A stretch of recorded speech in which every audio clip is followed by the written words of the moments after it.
Me alegra mucho que podamos volver a encontrarnos en este estudio que estamos realizando ahora ya en la carta a los Colosenses. Y en este estudio estamos analizando un canto sublime que nos habla sobre la preeminencia de nuestro Señor Jesucristo. Por eso el tema de hoy es la cabeza de la iglesia. Y es importante para nosotros este tema, pues nos va a ayudar a comprender también nuestro lugar en este cuerpo de Cristo, que es la iglesia, del cual Él es la cabeza. Vamos a orar pidiendo la dirección de nuestro Dios para que este estudio nos permita crecer en la gracia, reconocer la importancia que tienen todos los hijos de Dios. Oremos, querido Padre, gracias te damos por tu paciencia y amor. Y gracias te damos porque en tu infinita misericordia tú nos guardas en el hueco de tu mano y confiamos que al aprender la lección de este día también esto redundará en bendición para tu iglesia, porque aprenderemos a tratarnos como hijos tuyos, como hermanos de esta gran familia. Oramos en el nombre de Cristo Jesús. Amén. Como estamos analizando Colosenses capítulo 1 y hemos comenzado desde el verso 13, aunque estamos concentrados en el verso 15 en adelante, hoy vamos a ir al verso 18. No sin antes recordar que ya hemos destacado qué significa que Cristo es la imagen del Dios invisible. Y hablábamos sobre el hecho de que esto se refiere a su deidad, a la divinidad de Jesús, porque Jesús es el creador y es antes que todas las cosas. Ya lo vimos en algunos pasajes. Esto lo vamos a ir repitiendo porque durante esta semana nuestro análisis está concentrado en estos versículos. Ayer hablamos sobre Cristo como el primogénito de toda la creación. Y ya descubrimos que en la Biblia la palabra primogénito se refiere a preeminencia, es decir, a superioridad, a autoridad. Y en ese sentido, Cristo es el primogénito, no en el sentido del primer nacido, sino en el sentido de tener la autoridad de todo. Ahora, en el verso 18, la primera parte, que es la que vamos a considerar hoy, nos dice, Él es también la cabeza del cuerpo, que es la iglesia. ¿Y a qué se refiere esto de la cabeza del cuerpo, que es la iglesia? Específicamente, de nuevo, vamos a aprender el uso de esta palabra cabeza para comprender qué está tratando de decirnos Pablo, aunque no es algo que nos sea extraño porque al señalar la divinidad de Jesús, al señalar que Él es el primogénito, creo que el argumento de Pablo es claro, solo que Él lo está apuntalando todo lo que puede. Ya dijo que es Dios, ya dijo que es el primogénito, es decir, el que tiene toda la autoridad, y ahora dice que es la cabeza. Es más, solo como una nota por lo que vamos a estudiar el día de mañana, luego de decir que es la cabeza, habla de nuevo del principio y del primogénito, pero de entre los muertos. Eso ya lo vamos a conversar un poco más en el día de mañana. Pero hoy, ¿cómo usa la Biblia esta palabra cabeza? ¿A qué se refiere?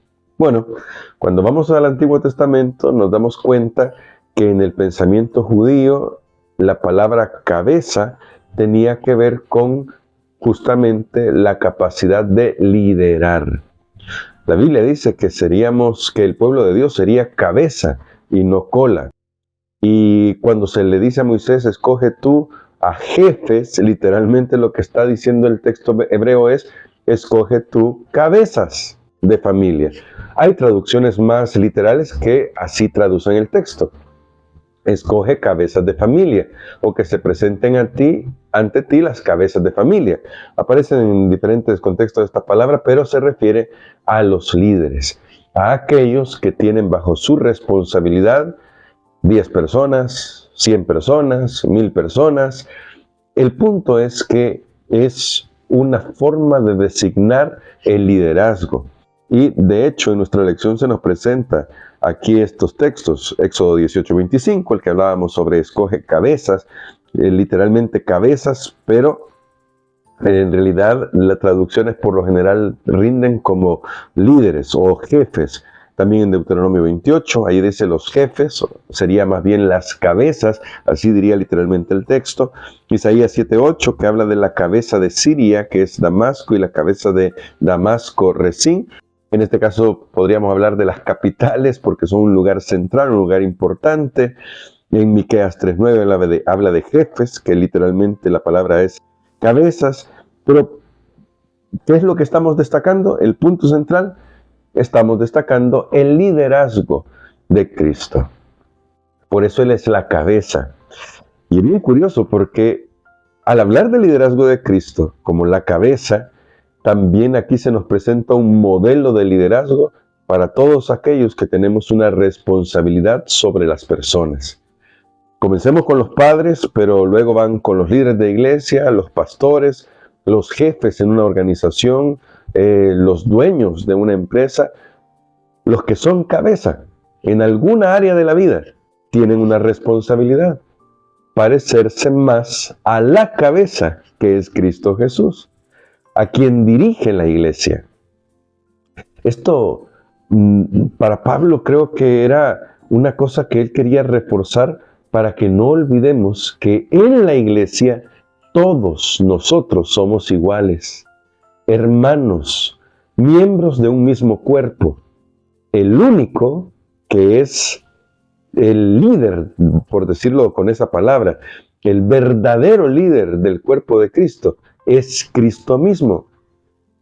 Y esto nos permitirá a nosotros combatir el espíritu de Lucifer, de querer ser el primero, de querer lograr la primacía. Y en lugar de eso, comenzar a ser dirigidos por la cabeza, permitir que Cristo tome el control de su iglesia como debe ser y podamos nosotros vivir bajo su dirección.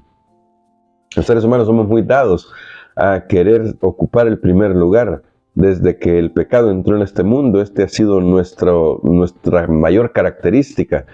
Porque claro, Satanás le vendió esa idea a los primeros padres, pero quedó impregnado en el ADN, la idea de seréis como dioses, es decir, no necesitarán a nadie más.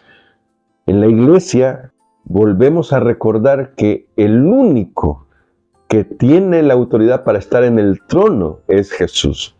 Todos los demás somos criaturas, y aunque hay orden dentro de la iglesia, y ese orden implica que algunos tienen responsabilidades de liderazgo, eso no significa que el que tiene una responsabilidad, como el director de un departamento en la iglesia, el anciano de la iglesia o el pastor, sean más que los demás, porque al final somos hermanos.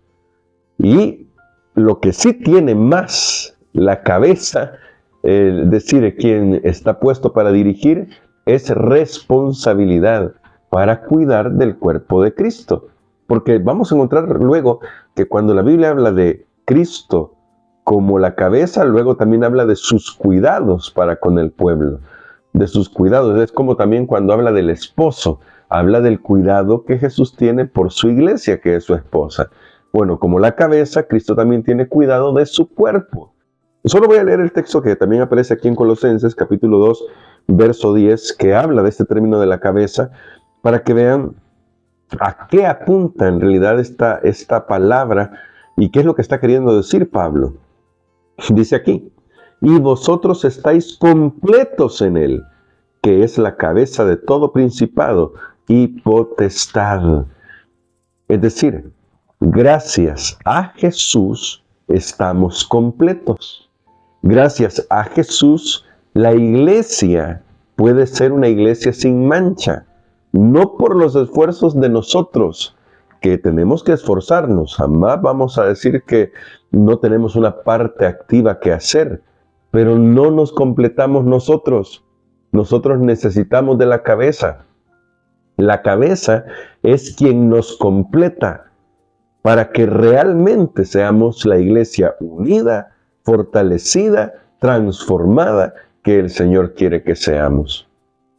Pero esto me lleva a una reflexión y creo que a una aplicación práctica sobre lo que implica que Cristo sea la cabeza y nosotros seamos el cuerpo. Yo quiero hacerte esta pregunta. Dime aquí, o escríbelo en los comentarios, ¿qué parte de tu cuerpo sería prescindible para ti? ¿La puedes escribir en los comentarios? ¿Me podrías decir ahí, si tuvieras que renunciar a una parte de tu cuerpo, cuál sería? Si pones también ninguno, estás en el mismo pensamiento que yo. Yo no podría renunciar a ninguna parte de mi cuerpo. Por mucho que a veces hay algunas partes que parecieran como que nos meten en problemas, como el dedo meñique del pie cuando estamos caminando descalzos por ahí, por la casa y nos golpeamos y pareciera que no quisiéramos tenerlo. En realidad, cada parte de nuestro cuerpo es importante. Así que escribe ninguno. No renunciaría a ninguna parte de mi cuerpo. Hace poco yo tuve una lesión justamente en el dedo meñique de mi mano derecha por querer bajar una fruta, una papaya. Estaba en alto, cuando la logré sacudir lo suficiente para que se desprendieran, quise meter la mano, la logré meter, pero a costa de mi dedo meñique. Aquí está moviéndose, pero cuando intento tomar algo y prensarlo con mi mano para levantarlo, justamente es en el dedo meñique que siento el dolor porque es el que tengo lesionado. Y eso me ha dificultado tomar cosas pesadas. Y ya tengo una lesión en el dedo meñique de la mano izquierda de hace años, cuando jugaba baloncesto asiduamente. Así que cuando veo esto digo, yo no podría renunciar ni siquiera a mis dedos meñiques porque son tan importantes. ¿De qué nos habla esto sobre cómo deberíamos vernos en el cuerpo? Bueno, 1 Corintios 12. Ahí Pablo, al usar la metáfora del cuerpo, nos muestra que todos somos importantes. Porque, ¿qué pasaría si todos fuéramos ojo? O si todos fuéramos oreja? O si todos fuéramos boca? Y la verdad es que el cuerpo está diseñado de tal manera que cada parte de nuestro cuerpo tiene utilidad. Incluso aquellas que antaño se pensó que no tenían mayor utilidad y que eso demostró ser un mito. Ahí ustedes sabrán, ¿verdad? Que dicen, no, quítenle el apéndice, eso no funciona para nada. Se ha descubierto con los nuevos avances médicos que en realidad allí hay un reservorio que nos permite continuar funcionando y que ya cuando se quita una parte, ya sea un apéndice, una vesícula, que parecieran esos órganos de los cuales podríamos prescindir, los necesitamos, perdemos algo. Eso debería ayudarnos a meditar en cómo vemos a nuestros hermanos en la iglesia. Cómo actuamos cuando de repente un hermano se retira de la iglesia. Cuando de repente, por algún malentendido, hicimos sentir mal a un hermano, a una hermana. ¿Qué es lo que vamos a hacer? No podemos pensar simplemente, bueno, total, hay que se vaya. No, porque entonces sería como desprendernos de una parte de nuestro cuerpo. Hay que orar mucho. Hay que pedirle al Señor que nos ayude para restaurar a nuestros hermanos que se fueron. Si hay que ir a pedir perdón, que es lo más seguro, pues hay que ir con el corazón de Jesús y decirle, perdóname, y ahora vuelve, que tenemos que seguir caminando hacia la Canaán celestial. Cristo es el líder máximo de la iglesia y lo dio todo para salvarnos. Nosotros que somos parte del cuerpo hemos sido bendecidos con esa salvación. No debería ser que nosotros tengamos una actitud de descuido para el resto del cuerpo de Cristo. Y para eso pues hay que pedirle ayuda al Señor, para que el Espíritu Santo obre en nuestros corazones y nos permita servir a nuestros hermanos, nos permita acuerparnos unos a otros. Y como dijo Pablo, que eso puede ser una realidad. Si una parte del cuerpo se duele, todo el cuerpo se duele con ella. Que así pueda ser nuestra iglesia. Ese es el ideal divino. Por eso Pablo presenta a Jesús como la cabeza, porque detrás de eso dice, nosotros estamos completos en Jesús. Y como Él es la cabeza, nosotros como cuerpo también debemos cuidarnos entre nosotros para poder honrar a nuestro gran Dios y Salvador Jesucristo. ¿Qué te parece si oramos por eso? Para que el Señor nos ayude a poder ser más sensibles al cuerpo de Cristo. Querido Padre, gracias te damos por tus misericordias, porque en tu infinito amor nunca nos dejaste solos.